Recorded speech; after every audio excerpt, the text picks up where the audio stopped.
It's Focus Friday time. Yeah.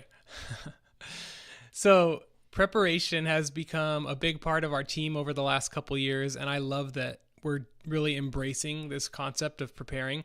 And I'd say nearly everyone on the team is now practicing their parts at home and coming to rehearsal fully prepared with everything mapped out, specifically how they plan to play it. And I would love to see this habit extend into the other ministries as well, like youth band, marriage, women, Spanish, that everybody who is scheduled in any venue is fully prepared when they show up to rehearsal. That would be a dream come true. Because preparation is good for several reasons, and I'm going to talk about those reasons next week. But this week, I want to focus on just one reason, and that is that preparing beforehand allows you to worship during the service. Preparing before allows you to worship during. And I had two conversations this past couple of weeks with some people who said that recently they didn't prepare for the set that they were scheduled for. And during the worship time, they were really distracted and they were fumbling through it. And it didn't feel very pleasant for them. It was not a pleasant experience. And I assure you that it wasn't just them, but it was also not a pleasant experience for the congregation because they were playing wrong notes and stuff, and for the band because the band was like, oh my gosh, like it's kind of a hot mess right now. So when we don't prepare, everybody loses, but primarily the person who doesn't prepare misses out the most because instead of worshiping during the service, they do not get to worship because they are distracted by the music. They're trying to remember the music.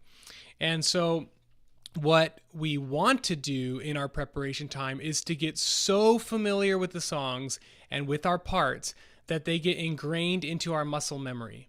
Our fingers, our voices, they automatically go to the right places at the right times. That's what you want. You want your hands or your voice to be on autopilot. I heard a professional musician once say that practice isn't playing it until you get it right. Practice is playing it until you can't get it wrong. Practice is playing it until you can't get it wrong. Really getting your muscle memory going on these songs. And so when we prepare to that extent, then it frees up our minds to be able to engage with the Lord and with the congregation in the actual service. So we aren't distracted by our parts or by which chord is coming next. We're actually able to engage with the Lord. So not having to mentally engage with the music allows you the freedom to emotionally engage with the Lord. So I want to encourage us in this, the power of preparation.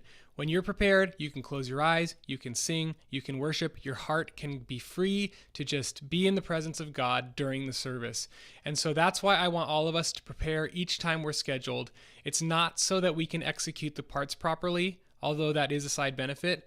It's really truly so that we can worship the Lord on stage while still giving the best to the church. So I know you guys are very busy. I know life can be crazy, but I want to encourage you to make the time to prepare. Be preparing at home so you can be worshiping on the stage. Love you guys.